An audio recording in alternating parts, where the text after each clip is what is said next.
This channel does not promote any violent, harmful, or illegal activities. All content provided by this channel is meant for an educational purpose only.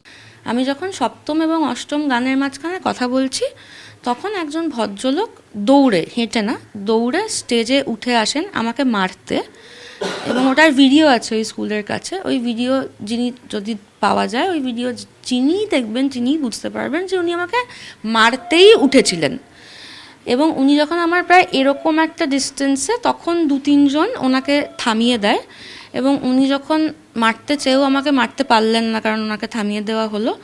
এবং আমার হাতে microphone ছিল, because I was talking to the audience, right? তখন উনি চিৎকার করে বলেন, অনেক জাগমা হয়েছে, এবার একটু সেকুলার গা তুই তোকারি, মানে গান টানেরও কোনো ব্যাপার, মানে আপনি গান এরম না। উনি কি মদ্যপ ছিলেন কোনোভাবে তোমার মনে হয়েছে? এবং আমরা জানি যে তিনি অ্যারেস্ট হয়েছেন, উনি কি তৃণমূল নেতা? এই ব্যাপারে তুমি কিছু জানো?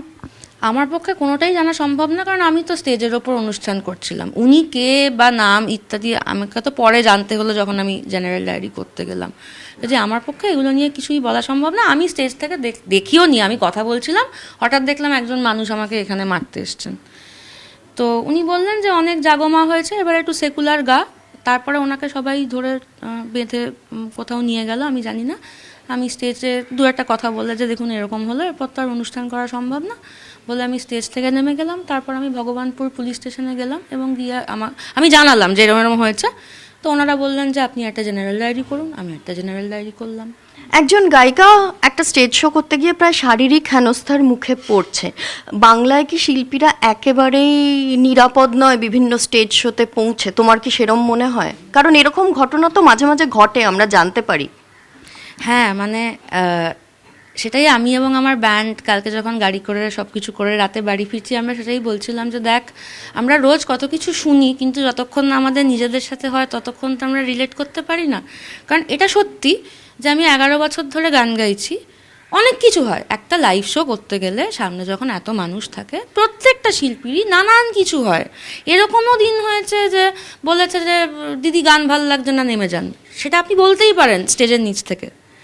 কিন্তু কালকে যেটা হলো, এটা আমার 11 বছরে কোনো দিন হয়নি। এটা আমার প্রথমবার হলো।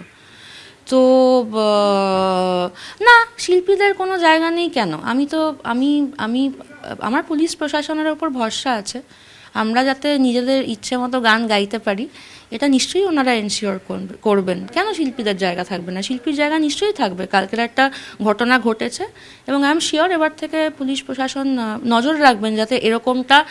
আমার 26 তারিখ আবার শো আছে, আমি তো 7 নম্বরেই জাগমা গাইব। কোথায় এই শোটা? আরামবাগে আছে। আচ্ছা, 7 নম্বর গানের পরে। এবং শুধু আমি কেন, আমার সিনিয়র জুনিয়র কাউকেই কেউ মারতে উঠতে পারেন না স্টেজে। আপনি তো এখানে কাজ করতে এসছেন, আমি কি আপনাকে মারতে পারি? আমি তো ওখানে কাজ করতে গেছিলাম, গানটা তো আমার কাজ। কেউ কি আমার কাজের জায়গায় এসে আমাকে মারতে পারে? এই যে সমস্যা, এই সমস্যাটাকে কি একটু অন্যভাবে আমরা দেখার চেষ্টা করব? কারণ আমরা দেখেছি আরজি কর আন্দোলন, সেখানে অসম্ভব মন খুলে কথা বলেছে লগ্নজিতা, এবং তারপরে আমরা জানি যে তোমার কাছে শো ভীষণ কমে গেছিল, তোমার গান গাওয়ার সুযোগ কমে গেছে, দীর্ঘ দিন ধরেই কিন্তু একটা রাজনৈতিক চাপের মধ্যে তুমি ছিলে।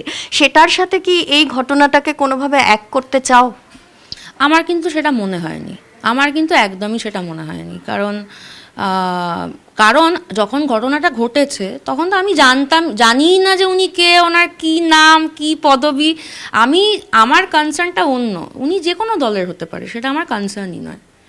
আমার কনসার্ন হচ্ছে স্টেজটা, যিনি স্টেজে পারফর্ম করছেন তার জায়গা। যেরকম ক্লাসরুমটা টিচারের জায়গা, আপনি কি একটা ক্লাসরুমে গিয়ে ঢুকে পড়তে পারবেন এই হই হই করে আমরা এসছি? Stage belongs to the artist. You can't do this to an artist. আপনি যে কোনো দলেরই হতে পারেন, সেটা আমার কাছে একদম ম্যাটার করছে না।